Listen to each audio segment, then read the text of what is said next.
रुआ लोगिन के सब के प्रणाम। आज हम ई जौन दूसर का वीडियो वजन बना रहा बानी, खास तौर से मोरी गाँव जिला खातिर जौन दो चार गो बात हमके वजह से मालूम पड़ल है, वही के लेके हम बनावत तानी।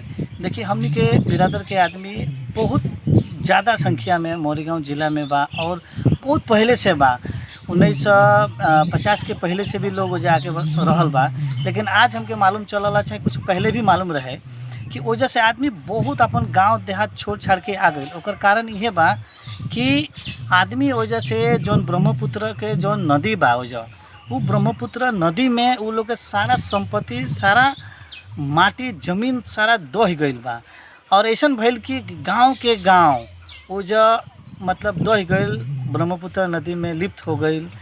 2 दिन पहले हमारा के कुछ महिला लोग फ़ोन कैले रहे लोग, और कुछ लोग भी कैले रहे लोग कि रोवा लोग आरएनएस के तरफ से थोड़ा सा ये मुद्दा की उठाई कि तनी हमनी के आदमी एजा बहुत मने खराब स्थिति में बा। लोग वजह के आदमी, हम कुछ दिन पहले गए रहनी तो देखले रहनी कि आदमी रास्ता के किनारे अपन घर बनैले बालो, कुछ रास्ता भी ढलेले बालो आ कुछ रास्ता के किनारे घर बना के बालो। सचमुच में वो यदि दृश्य देखल जाओ, यदि हकीकत में कहल जाओ तो बड़ा ही देख के एगो मन के मने दुख लगेला कि वजह के आदमी के ये अवस्था बा। देखिए, राजनीतिक क्षेत्र में बहुत वजह लीडर बा लोग, लेकिन वजह का करेला लोग कि अभी तक ले हमनी के आदमी के कुछ तक अभी मतलब मिलल नहीं के, सुविधा भी नहीं के मिलत। जेकर घर टूट गईल बा, अब वो कहाँ जाओ, कहाँ करो, जैसे तैसे अपन हित नाथ की का करेला लोग कि जाके रहता लो, चाहे केहू के 2-4 पैसा अगर बटलो बा तो जाके इन्होंने गुजारा कर रहा लो।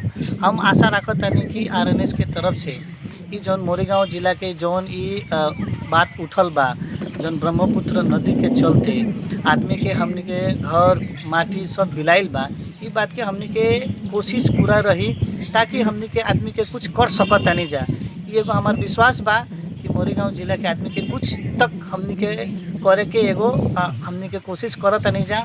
आ वजह के आदमी से हम ही कहम कि ताकि हमनी के संगठन से थोड़ा आरएनएस से जुड़ो, ताकि वजह के और भी जौन बात बा हमनी के पास आओ और बात के हमनी के आगे लेके जाए। ये 2-4 गो बात रहला। बहुत बहुत